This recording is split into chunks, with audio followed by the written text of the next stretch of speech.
Սաղմոսները, որոնք Սուրբ գրքում ունեն իրենց անխառն տեղն ու դերը, առ այսօր շարունակում են մնալ բանաստեղծական անսպառ աղբյուր բոլոր նրանց համար, ովքեր ցանկանում են օգտվել դրանցից իրենց աղոթքն առաքելու առ-զորությունների տերը։ Սաղմոսներից մեկում ասվում է. «Հիշիր, Տեր, քո գթություններն ու ողորմությունները, որոնք հավիտենական են, իմ մանկության և տհասության մեղքերը մի հիշիր, այլ հիշիր ինձ, Տեր, քո ողորմությամբ ըստ քո բարության», կամ «Ողորմիր ինձ Աստված քո մեծ ողորմությամբ և քո գթառատությամբ ջնջիր իմ հանցանքները, առավել ևս լվա ինձ իմ անօրենությունից և իմ մեղքերից մաքրիր ինձ, իմ անօրենությունները ես ինքս գիտեմ, և մեղքերն իմ միշտ առջևս են»։ Կան աղոթքներ, որոնք խորհուրդ են տրվում օրապահքերի, շաբաթապահքերի, մեծ պահքի շրջանում հաճախ արտասանել, օրինակ՝ շնորհալու հավատով խոստովանիմքը, նարեկացու մատյանը և այլն։ Այդ շրջանում պարզվում է նաև սաղմոս երգելն է առավել ընդգծված երանգ ստանում։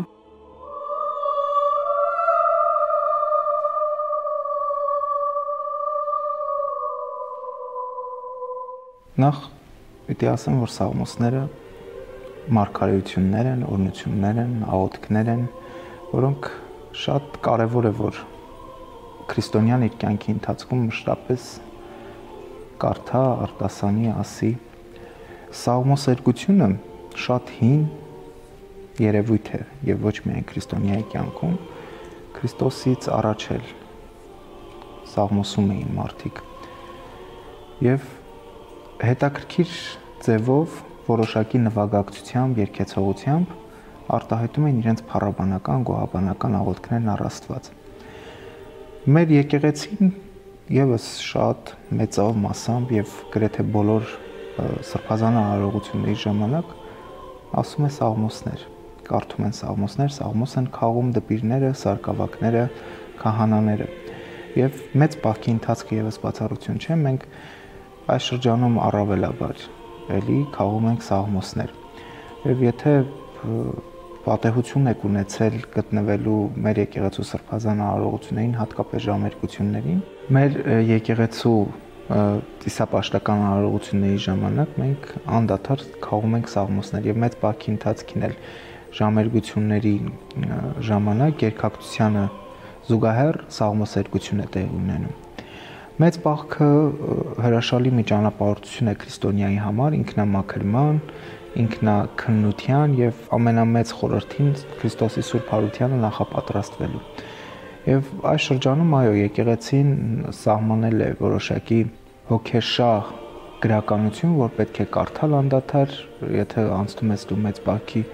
շրջանով որպես քրիստոնյա եւ պատրաստում քեզ Քրիստոսի Սուրբ Հարությանը, ապա հարկ է որ կարդաս, այո, ինչպես նշեցիք, հավատով խոստովանիմը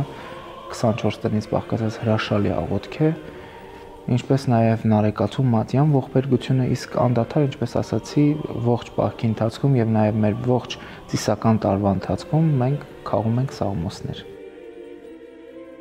Սաղմոսներն ունեն թեմատիկ դասակարգումներ։ Հետաքրքիր է, որ սաղմոսների մի ահռելի բաժին նվիրված է ներումնահայցությանը, ապաշխարությանը, Տիրոջ հարեհաս օգնությանը ազատվելու զանազան ախտերից ու վերահաս վտանգներից։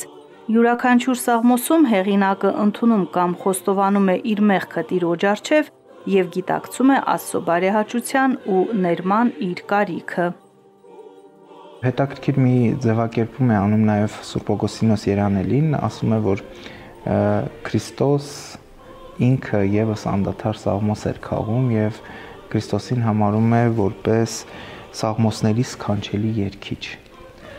Ինչպես ասացիք, այո, մեր սաղմոսների 150 սաղմոսներ, որոնք զետեղված են Աստվածաշնչում 5 կտակարանի կանոնում,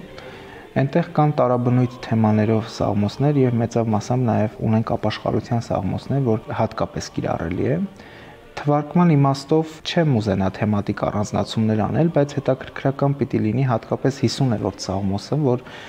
ճաշու ժամերգությունների ընթացքում մենք անդադար 50-րդ սաղմոսը արտասանում ենք։ Ամեն ժամերգության սկիզբ հենց ազդարարվում է 50-րդ սաղմոսով, որից կուզենայի մի փոքր հատված։ Ողորմիր ինձ Աստված քո մեծ ողորմությամբ եւ անօրենություններս քավիր քո առատ գթությամբ։ Ամբողջովին լվա ինձ իմ անօրենություններից եւ սրբիր ինձ իմ մեղքերից։ Իմ անօրենությունները ես անձամբ գիտեմ եւ իմ մեղքերն իմ առջև են միշտ։ 50-րդ Սաղմոսը անդրադառնում է յուրաքանչյուրիս, այն յուրաքանչյուրիս վերաբերող Սաղմոս է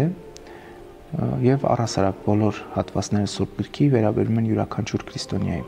բայց հատկապես ապաշխարության այս շրջանին հարկ է եւս մեկ անգամ անդրադառնալու Տիրոջը զղջմամբ, ներհայեցողությամբ եւ սեփական մեղքերը քավելու, Տիրոջ հայացքը մեզ անդրադարձնելու իրական ցանկությամբ եւ վստահաբար պիտի արդարանանք եւ Տերը պիտի ողորմած գտնվի մեզ համար։ 50-րդ Սաղմոսը, որն ամենաշատ երկվողն է, առանձնանում է թեմատիկ սինթեզով։ Նա իր մեջ ներառում է ասելիքի մեծ պաշար, ողորմությունից սկսած եւ խոնարհությամբ ավարտված, իսկ 150 Սաղմոսներում անշփոթելի երանգով եւ արտահայտչականությամբ երևում են ողորմության շեշտադրումներն ու ռիթմերը, ցույց տալով, որ առանց Աստծո ողորմության ոչինչ հնարավոր չէ եւ ընդཐུպ խնդրելով, որ Տերը դատի ոչ թե արդարությամբ, այլ ողորմությամբ։ Ամբողջ Սաղմոսած գրքում դուք կտեսնեք Դավիթ մարգարեի կողմից հնչած աղոթքներ, որովհետև Սաղմոսներն իրենք էլ աղոթքներ են, որոնք վերաբերում են սեփական անձի ինքնակնողությանը եւ այդ ընթացքին նաեւ Աստծո ողորմած հայացքի անդրադարձմանը։ Ինչպես նշեցիք իրավացիորեն, այո, 50-րդ Սաղմոսը լավագույնս արտահայտում է մարդու մեղավոր վիճակը եւ Աստծո ողորմության խնդրանքը եւ սկսում է ողորմիր ինձ Աստված։ Աստուծո գթառատությունը եւ ողորմության ամենամեծ սիրո դրսեւորումը, որ նա բերեց առ մարդ, դա խաչելությունն էր։ Երբ Աստված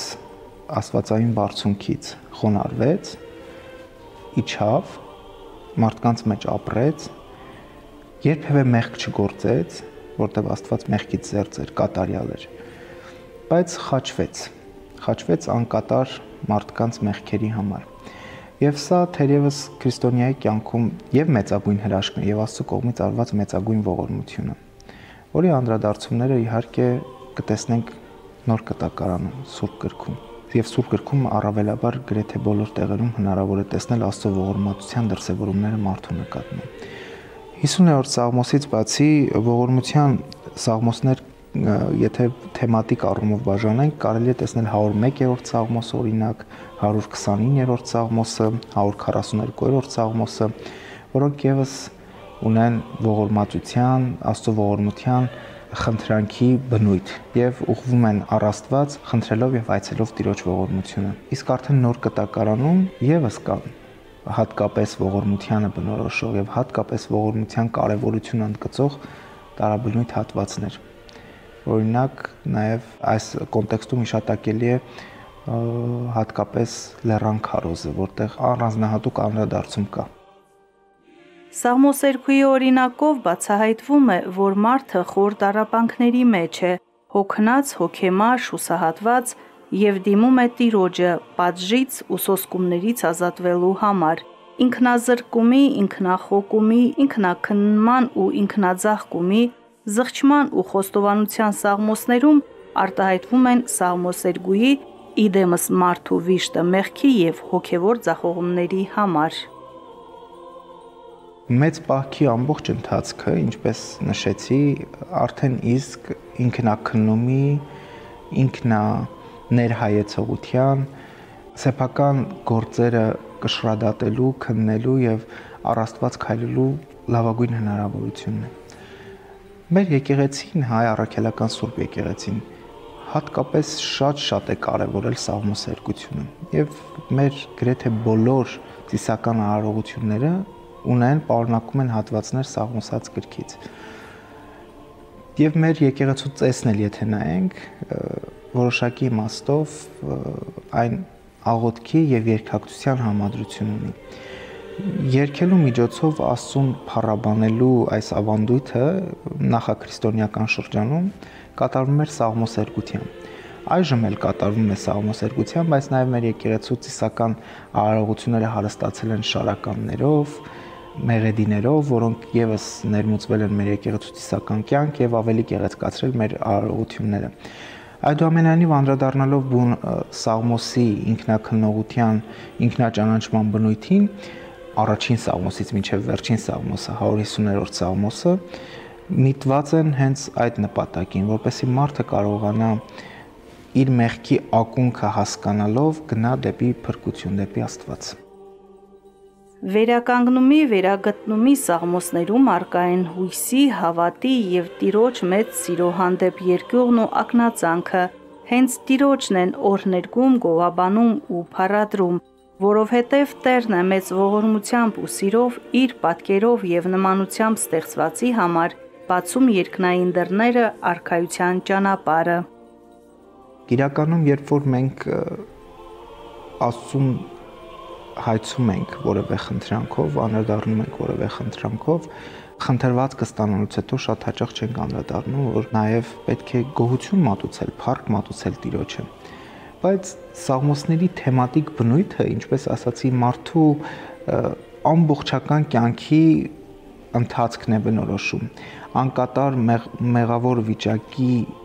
ինքնաճանաչողությունից մինչև փրկության հասնելու հնարավորությունը։ Եվ այս ճանապարհին իհարկե Սաղմոսերգուն չէր կարող չանդրադառնալ կամ չերքել այնպիսի սաղմոսներ, որոնք ունեն գոհաբանական եւ նաեւ փառաբանական բնույթ։ Եվ այդպիսի սաղմոսների հրաշալի օրինակներ կարող ենք տեսնել օրինակ 29-րդ Սաղմոսը, 102-րդ Սաղմոսը, 125-րդ Սաղմոսը, 146-րդ Սաղմոսը։ Տեսեք, Սաղմոսած գրքի տարաբնույթ հատվածներում են տեղադրված սրանք, որտեղ Դավիթ մարգարեն անդրադառնում է, որ պետք է նաև մարդ ունենա այդ պատեհությունը իր ստացածի, ունեցածի եւ Աստծո կողմից մարդուն տրված այս հրաշալի